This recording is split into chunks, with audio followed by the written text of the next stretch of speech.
Hi there, everyone. Welcome to the Class E Podcast. I'm your host, Mary Sturgill. This is the podcast that's brought to you through a partnership between the Hill Institute of Innovation and Entrepreneurship here at Furman University and the Communication Studies Department.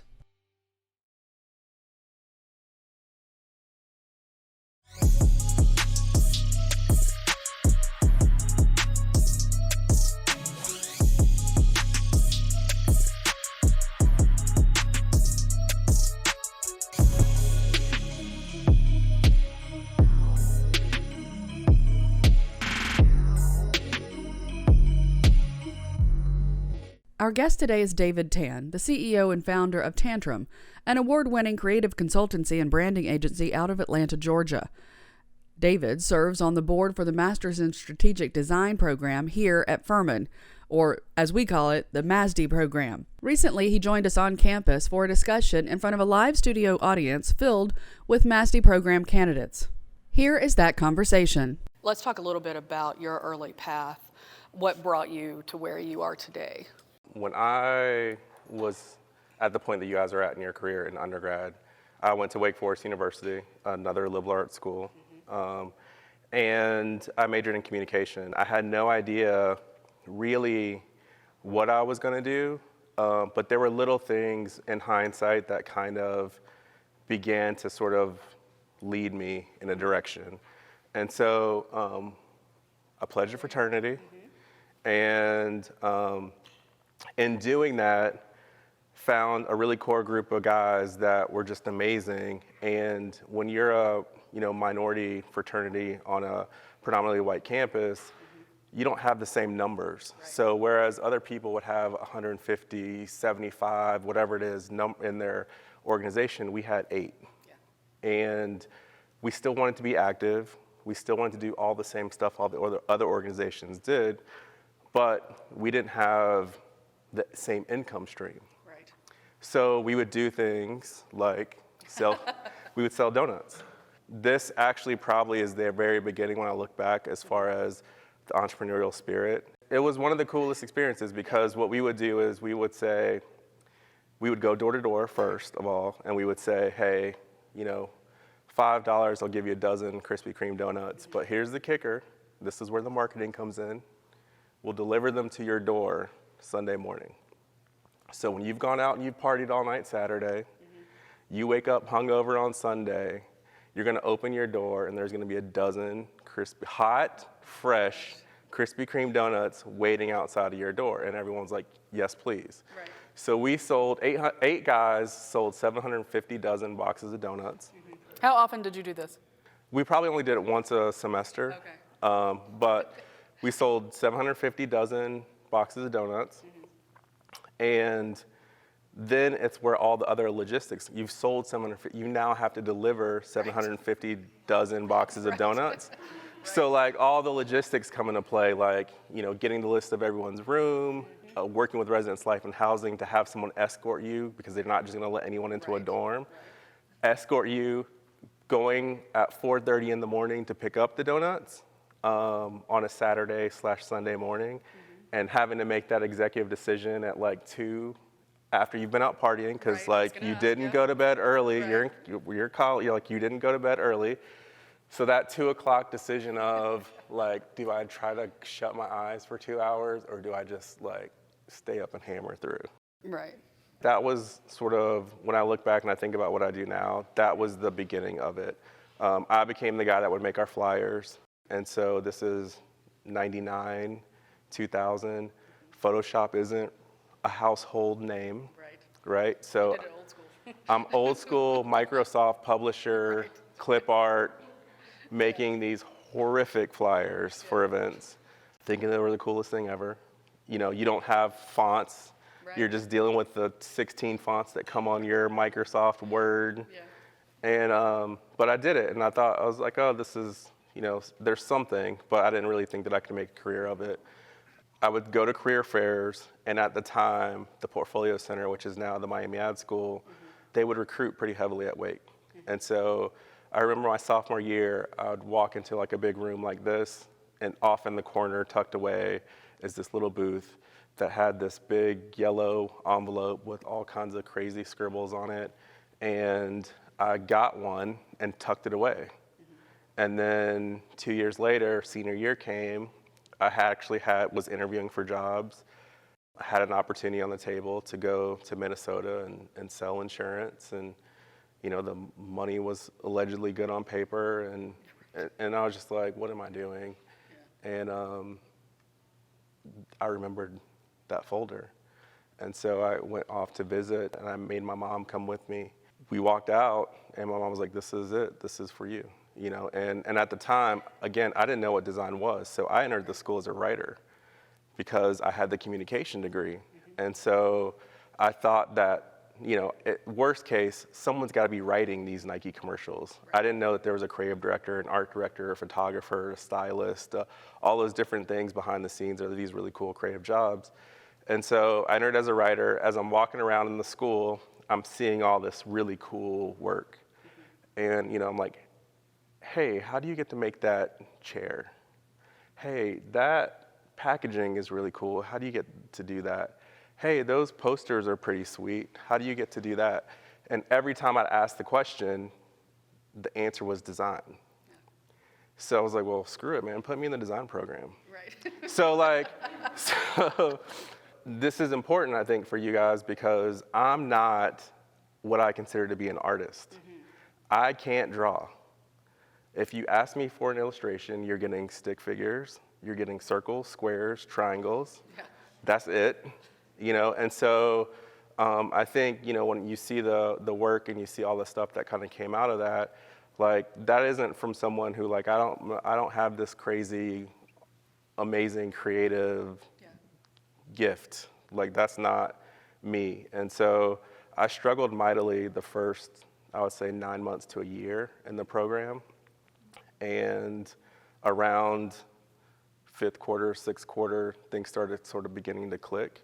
And what I realized was that the communication degree that I thought was holding me back, because when I started the school, I'm in there with other designers, right. Other people who have art degrees, other people who studied design for 4 years, other people who know all the programs. After about 5 or 6 quarters, it all starts balancing out. Mm-hmm. And what I realized is their work is cool, but they can't talk about it. Right. And so much of what we do in this industry is selling and talking about ideas. And that, to me, is sort of what has differentiated. And that was a big, big lift for me. Yeah.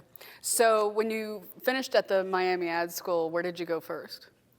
My first job was Hallmark greeting cards, Kansas City. I worked on a team that did greeting cards for Walmart. Mm-hmm. It's crazy to think about it now, but again, 2002, there is no social media as we know it today. Right. When you're sending cards for birthdays, and so Hallmark was one of the biggest creative departments in the world. Yeah. And it was in Kansas City, but it was just they're doing something right. So let me go out there. And I made Halloween cards with glitter on them. And Mother's Day cards with a bunch of flowers on them, and Father's Day cards with deer in the woods and hunter green. You got in touch with your Martha Stewart crafty side? Yeah, 100%. 100%. Hallmark was great in the sense that it taught me systems and process and all that stuff, but it's a place where they call it the golden handcuffs. Wow. No one ever leaves. Yeah. And so it's a real term where the companies create this environment that's so sweet for you, it's hard for you to get away. Mm-hmm. And these big companies in the Midwest have it down, because if you're in Kansas City and you're creative, where else are you gonna go besides Hallmark? Right. And me coming from Atlanta and being in other places, just yeah, I'm not gonna be here for 25 years. Yeah. And you'd get into we'd have birthday parties and be like, so-and-so's been here for 15 years, this person's been here for 25 years, this person's been here for 50 years, my mom worked at Hallmark, my grandmother worked at Hallmark, I'm gonna work at Hallmark. And it was that's cool for you guys, but that was not gonna be my story. And the hardest part, I think, was really more that when you're young, I could be here for 8 years and I'm still a baby. Right. Yeah. And so when I try to do stuff, or when I see places that I wanna go, they would tell me yeah, you gotta wait 5 years before you can be on that team. It had nothing to do with my ability. It was just that like I hadn't put in the years. Yeah, you have to put in your dues. So that didn't sit well with me, and so I eventually left, probably a year and a half into it, and went to Abercrombie Fitch in Columbus, Ohio. So what was the final straw at Hallmark that you're like, I need to move on. I've learned everything I can learn here. I had a manager when I started at Hallmark. Her name was Anne Greenleaf. 15 years later, I still remember her to this day. Her name was Anne Greenleaf. She was amazing. And she laid out a plan for me and said, okay, cool, you want to be at this team. It's going to take you a couple years to get there, but here's how we're going to do it. We're going to put you 9 months on this Christmas team. We're going to move you to Valentine's Day for 6 months after that. Then you're going to go to this team, and it'll be like 2.5 years later, but you'll have everything that you need to be in this department that you want. That was totally cool with me because I had a plan. Right. Well, the thing that people don't tell you is that companies reorg. So there was a reorg. Right. Anne wasn't my manager anymore. I got a new manager. And my new manager looked at my plan and he was like, that's not happening. He literally said it to my face. He was like, yeah, that's not, you can't do that. It takes you at least 5 years to get over there. At least. What's this 2.5 year stuff? No way, right? And so that was really hard to swallow. What I ended up doing was I ended up finding someone in the department that I wanted to be in, and I asked them to be my mentor. Yeah. And so I made that connection, and I would have lunch every month, maybe every other month, with this person so that she knew me, and she vouched for me. And so she put in a call to have me moved over to that team. Here's the kicker. By the time they decided to move me, I had already accepted the job at Abercrombie. So Kevin, the guy who told me I couldn't do that, calls me and is like, hey, I got some good news for you. I was like, what's that? He's like, we're moving you over to this team. We're moving in a couple days. And I was like, yeah, don't even worry about it. I was like, when you disconnect my phone, don't even worry about putting it back. And he's like, what are you talking about? I was like, I'm out. I'm going to Abercrombie. And jaws just dropped because like nobody leaves. And I was like, dude, you had every opportunity. And so it's like I ended up actually getting to that place, but at that point, on my own, but at that point I was ready to go. And Abercrombie was like fire hose, man. They're like, whatever you want to do, you can do it as long as you're willing to work for it. Yeah, so big difference from Hallmark. Huge cultural shift. I want to point out to our students two things that you just talked about. One, you talked about the plan. You had a plan and he started working the plan. And then two, got the mentor. Yeah. Two very important points. The mentor was key. And I think that like throughout the course of my career, there have always been those people that I've sort of leaned on as mentors. Hank Richardson, who's here, has been my mentor since, I don't really want to date him, since 2002. Yeah. That's how long Hank and I have been together. And so every career decision that I've made, I've called him. Mm-hmm. He's been there every single step along the way. And he can also tell you, like, because people think that, the agency sort of came overnight. I had been talking about the agency for 12 years before it ever became a reality. But the mentorship was huge. Yeah. So Abercrombie is a fire hose. How so? If you go back and you look at 2004, 2005, Abercrombie is probably the biggest brand in the world. Right. People are making songs about them. They're in the news. They're getting sued left and right. They're making these risque catalogs. There's so much stuff happening with Abercrombie, but they were absolutely killing it. And it was a very cutthroat environment in the sense that they're basically like, we're going to pull the best talent that we can find and throw you guys in a room together, and whoever makes it out wins. And so it's like, you're in a room, it's like, okay, your merchant came from an Ivy League school, your designer came from Europe, your graphics people are coming from the best design schools, and everybody is young, and they're just throwing you like, so they throw you in a room together, all right, create spring, and you're duking it out to fight for the best ideas. And at the same time too, Mike Jeffries, who was the CEO at that time, he was a brilliant leader in the sense that he knew every single person's name, every single person. And when you had line review, the whole entire team was there, no matter what level you were at. And so You'd go into line review. I've been here for 6 weeks, new, very green still. And he still knew your name. He knows my name. And so like something like this would be happening. We'd be in a room, it'd be packed with people from every single brand looking at the lines, because we're comparing the line for Abercrombie to the line from Hollister to the line from a couple other brands. And all the leaders are sitting up close to Mike, all the junior people are in the back. But the whole room has mics in the ceiling. The whole room has mics in the ceiling. So after a while, he'd just throw some stuff out there to see if people would be paying attention. So he'd be like, hey, Marta, what do you think? Yeah. So now Marta's got to come up with something really good, right? Because the whole company is looking at Marta. Right. Marta's been here for 6 weeks. Marta, have you been paying attention? What do you think? I had never been in an environment like that, but that was very much like a huge turning point in my career, because I got hired to design hang tags and labels. 6 weeks into my job, they say, yeah, we don't need you to do that anymore. Because at the time, Hollister had every single garment in Hollister had its own unique, eclectic label in the back with these really cool illustrations on it. So I'm like, oh man, I get to do that? Right. That's an amazing job. Turns out that's not cost effective. Right. Right? So were you in fear? So as the business grows, they decide to move to a corporate label strategy. So now all the labels have Hollister with the gold icon on it. And like, I don't have a job anymore. Yeah. And so they're like, hey, can you do graphics? Well, no, but I can figure it out. I got pretty good at doing graphics, and less than a year and a half later, there was a job that came up for a new brand, which was eventually Gilly Hicks, which is still part of the portfolio. And it was like a women's brand. It was geared towards, it was basically like Abercrombie's version of Pink. And they were looking for a brand director. And my art director was like, I don't want to lose you off my team, but you need to apply for this job. And so I applied for it. At 26, I had my own brand for Abercrombie. That's huge. So 26, 27, had my own brand. There's only 3 of us in the entire company that are brand directors.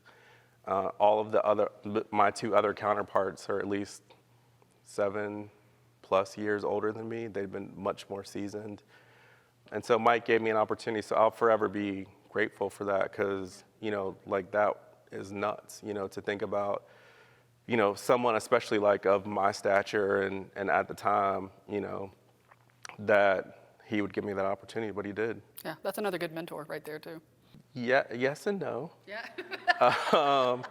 I mean, it was, when I say like, it was everything that I've learned about branding came out of Abercrombie and Bath & Body Works after it.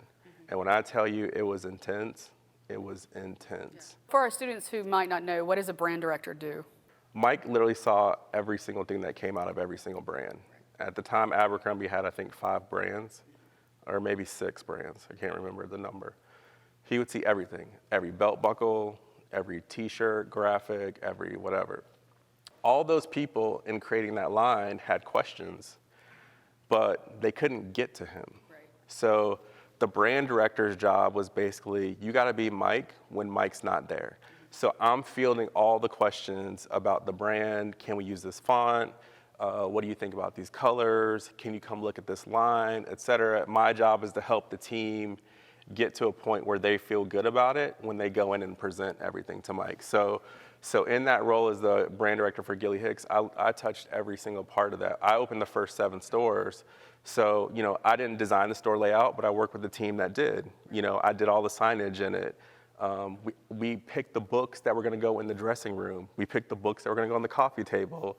I did all the hang tags, labels, shopping bags, reviewed all the graphics, worked on the videos that were for promo. Like, I didn't make the video, but I worked with the people that did. And so that was basically the job as the brand director, is your focus is the brand. And I'll tell you like a really cool story. So in one of those videos, there is some shots of the Gilly Hicks work, and it's, there's a young lady standing next to some guys playing rugby, and she's got like her white bra on. Yeah. So that was sort of that was the very first, that was the barricade. So in the mall, that was the big wall. I got a call from Mike on the weekend cursing me out. The logo, it's too big. It's too big. What do you think we are, Macy's? We're not mass. We're not mass. Why are we screaming to the, we're cool. We're way cooler than that. This needs to be much smaller. But Mike, you approved the barricade. I showed it to you. I don't care about that. I'm standing to it right now, against it right now, and it's embarrassing. You need to fix it. So you're opening 7 stores. The barricade's gonna come down in 3 weeks. Right. But then you are scrambling to make the logo smaller because smaller says premium, and smaller says luxury, and smaller says cool. You're scrambling to replace all 7 barricades. Within 3 weeks before the store opens. 100%. 100%. Yeah. So I imagine it's things like that that prompted you to open your own company. Yeah, I mean, I think like around that time, actually when I was at Hallmark, I would actually look back and see some of my counterparts, what they were up to, because you always kind of keep track, and you always really know more of the people that are graduating ahead of you more than the people that are coming behind you. And so I would just like look, and I'd be like, oh man, so-and-so's doing that. That looks cool. I want to do that. And it's always like this grass is always greener. There were a couple people who did their own thing straight out of school. Right. I'd always wanted to do it, but life kind of changes things. You start having a family. We had kids.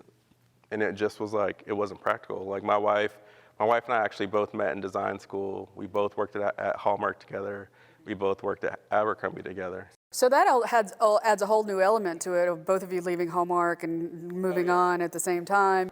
Abercrombie was recruiting so heavily from a portfolio center at the time that when the recruiter called me, I was like, yo, dude, it's like a package deal.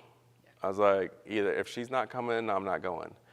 And I'm thinking like I'm being risky by saying that. He's like, sweet, I just got two designers. I got 2 for 1. I only have to make 1 recruiting trip. Like, hell yeah, like both of you guys come. Send me her portfolio too.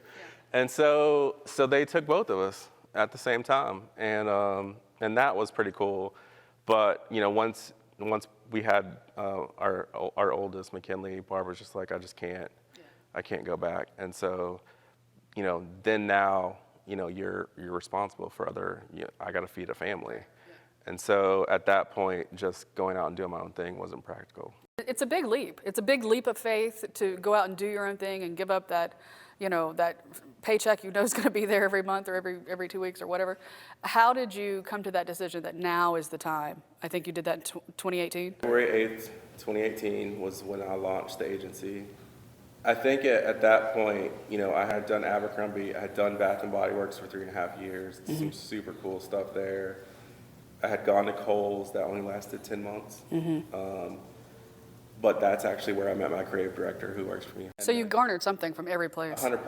Every single place I can tell you exactly what I got. Yeah. And then I came back. We're coming to that.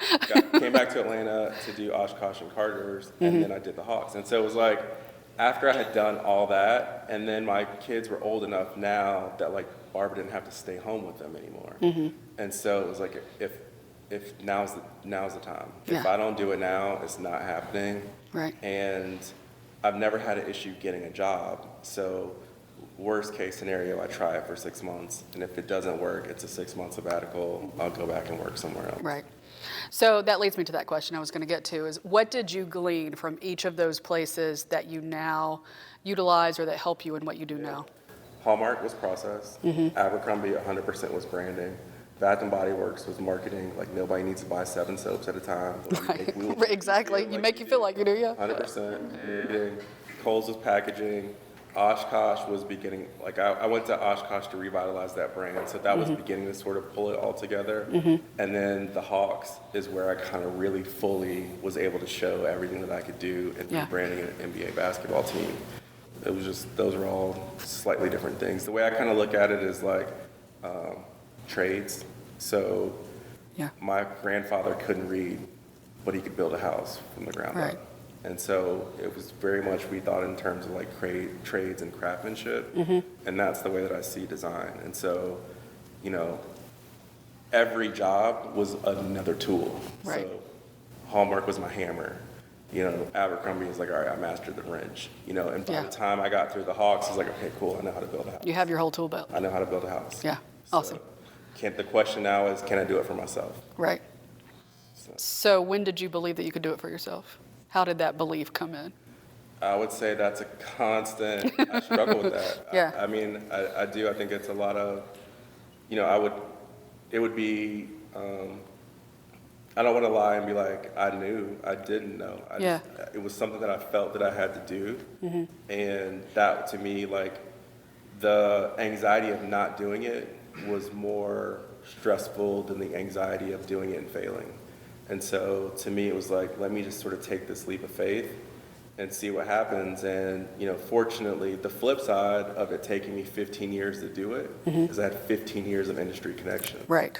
And so once I put the flag out there, it took maybe a couple months, but then all those people came back and were like, hey, can you come do this? Hey, can you come help with that? Part of it is like, you're always trying to be better. And so, you know, I see other agencies that have been around for 15, 20, 30 years, and we've been around for 4. Right. So it's like, we got a long ways to go. Yeah, for sure. I know a lot of small business owners who don't really see themselves as entrepreneurs. When did you believe that you are an entrepreneur? When did you start to believe?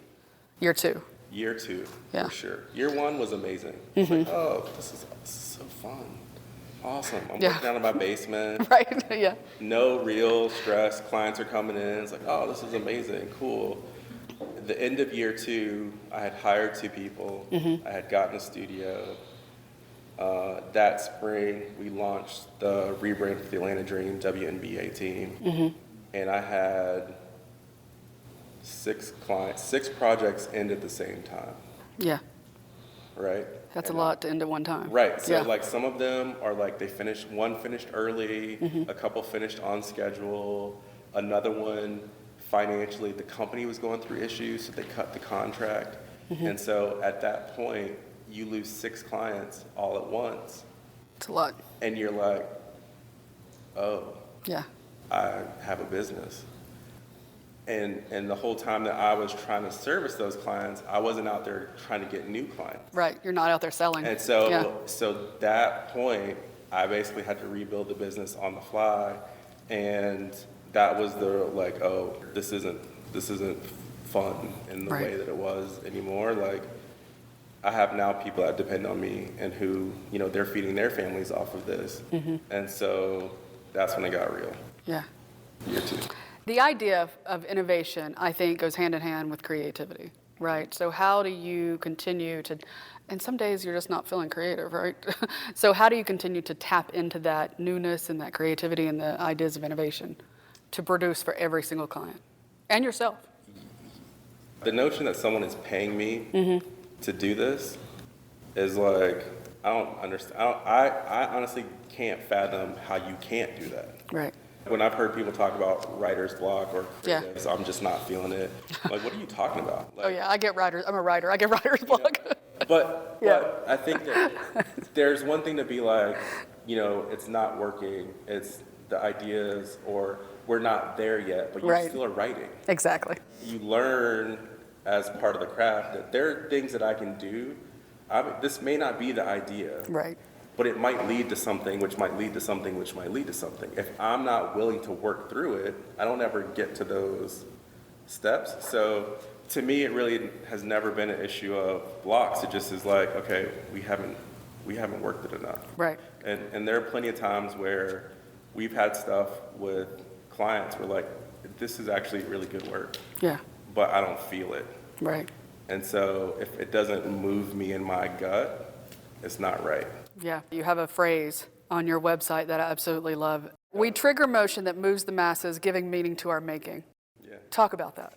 I think ultimately that's sort of what Tantrum is all about. It's just this, you know, you think of a kid having a tantrum, it's very much an emotional response. Yeah.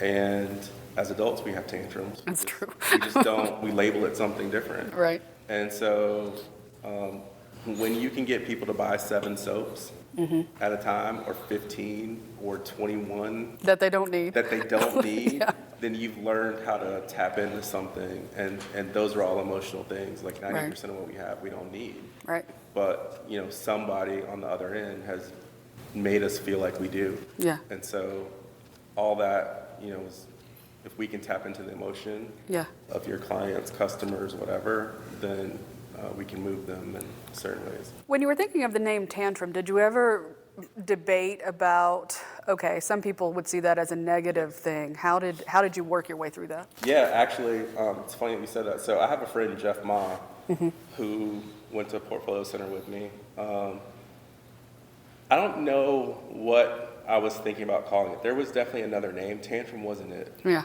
And when I finally I was like, oh, let me think about that. I actually called Jeff. And Jeff, just so you understand, is Chinese. And this is important because this is how much I love Jeff. The company was founded on February 8th, 2018, not because I picked that date. It was because Jeff told me 8s are lucky numbers in Chinese culture.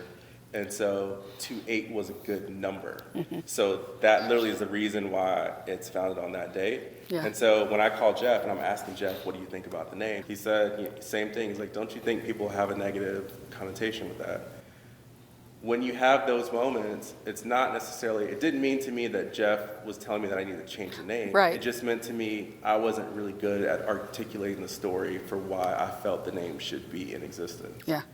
And so it just made me go back and work really, really hard at how do I craft this narrative to where it's bulletproof, where if someone asks me, then I can explain to people what we're trying to do. We're trying to make you go crazy like on Black Friday. We're trying to make you go crazy like when you're at a concert, et cetera. Talk about some of the companies that you work with currently. Yeah, we have a super eclectic mix. You do. Right now I have curriculum in Charlotte-Mecklenburg school system. So we're piloting a program there where I've written a digital marketing class. And it's in 5 schools right now. Excellent. So that's education. Right. Then we'll have a civil engineering firm. Then I'm doing some stuff, for a health insurance company. Then on the other side of that, there's the sports stuff, which we haven't been doing that much lately. We did some stuff for Abercrombie. I have some packaging coming out for Soma Intimates. Yeah.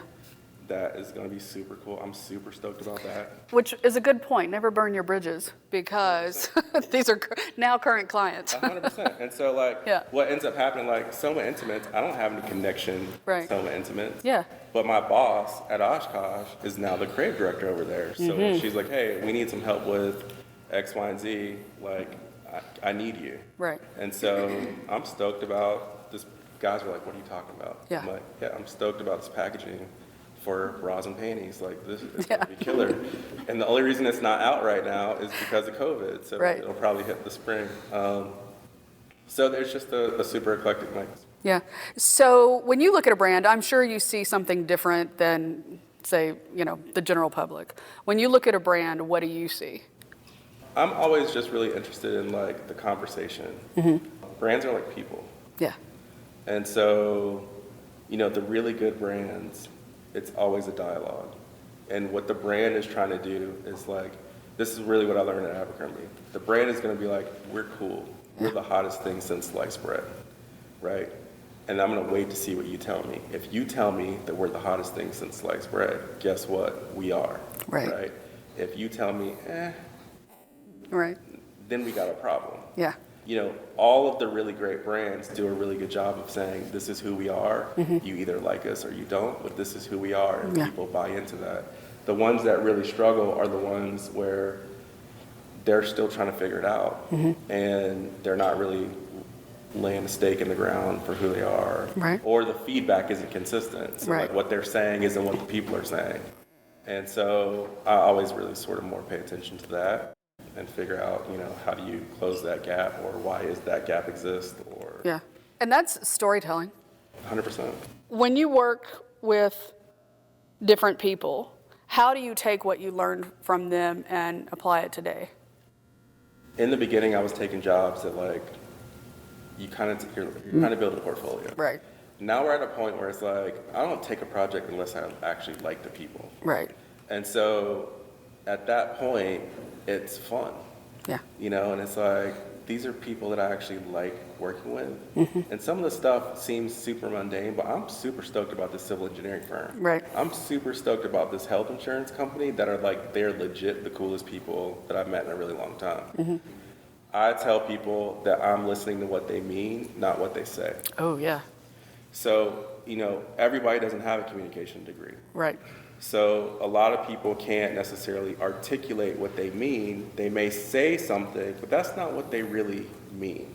So I try to make sure that we're listening for meaning, not necessarily listening to what they say. And so, you know, and then that comes in the process, and then, you know, like they'll say one thing, like, okay, cool, this is what you said, this is what we heard, like this is what we thought that you, and they're like, oh my God, it's like you're in my head. How did you know? It's like, okay, cool, because we're actually paying attention. Yeah. You know. Yeah. So. And we have a communications degree. What have you learned from owning your own company that might have surprised you? The hardest thing I ever done in my life. Yeah. Bar none, without a doubt, for sure, this is the hardest thing I've ever done. It's the most rewarding, it's the most fulfilling, it's the coolest, but there have been plenty of times where I've sat, and particularly that year 2, year 3, where I'm like in the studio and I'm just like, what did I get myself into? Yeah. You know, when you start running a business, especially when you start having employees and you start paying for people and you start paying the contractors and all that stuff, you know, there are times where you're like, how am I going to make payroll? You know, like, you guys don't realize this, but I could do a job and I get paid for that job for 60 days. Right. If I do a job for the public school system, I'm waiting on that check for 90. Oh, yeah. You know, and so as the business grows, you're fronting more money. For me, we run the business more off of relationships and less off transactions. And so there's lots of stuff that I do that's like financially, it's probably stupid. Right. You know, like we did we did a rebrand for a nonprofit that helps domestic violence victims. Yeah. It's probably $100,000 project. Right. Easy. We didn't charge them anything. But you donated it. Yeah, 100%. And they Right. did it, and we're super proud of it.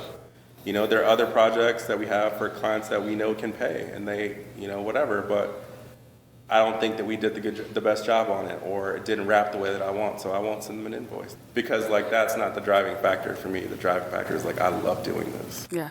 So let's talk about failure for a minute, because failing is a good thing sometimes. Talk about a failure that you've had that you just thought at the time was devastating, but now you know something because of it. First of all, you can't have success without failure. Exactly. Yeah. So anyone who's like, I'm afraid to fail, well, it's like, okay, well, then You're afraid to live. You're afraid to be successful. Yeah, exactly. You can't do one without the other, without saying any names or get into it. I had someone who was like a personal relationship reach out to me around that year 2 mark. They needed some help with their particular company. They were having trouble getting into some of the big brands. And they knew that I had connections, and they wanted me to kind of work with them. And so I did, again, pro bono, just sort of working it, and again, thinking more of it like as a friendship sort of thing. And then it really began to build steam. And, you know, I would travel to New York and go to these presentations. I traveled to New York twice. I traveled to Boston once. We created videos for this project.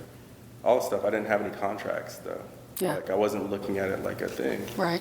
You know, my wife started going through some health issues, and I'm like, what am I going to do? So the client actually was beginning to get, like, we knew that we had landed this gig. So it's like, all right, cool. After all this time, like, I paid for all this stuff. Like, hey, can you just cover some of my travel expenses? And I sent them an invoice. And they started getting super funny about the invoice. And they're like, you know, you spent $800 on a hotel in New York. Like, what are you doing having all these parties, blah, blah, blah, blah. And I'm like, dude, you called me a week and a half ago. And so I was in Miami and flew from Miami to this meeting. And oh, by the way, it's Christmas in Manhattan. Oh, yeah. That's what a hotel room costs. Right, like, Yeah. what do you think? Yeah. What are we talking about? Things went left really quickly, and anyone who works with me will tell you, like, I'm very patient to a point, but when I lose it, like, I lose, and that's part of the story of Tantrum too. Yeah. Which is a pro and a con. Like, there have been definitely some times where, like, I've lost it, and I lost it on this dude, and I was just like, this is the most, like, this is crazy to me. Yeah. And I knew it was gonna, like, at that point, I knew it was gonna go left, and I was like, I don't care. Like, you need to hear this. Right. Because, like, the way that you're treating people is not cool. Right. That hit was hard because at the time, it was like, we weren't financially stable.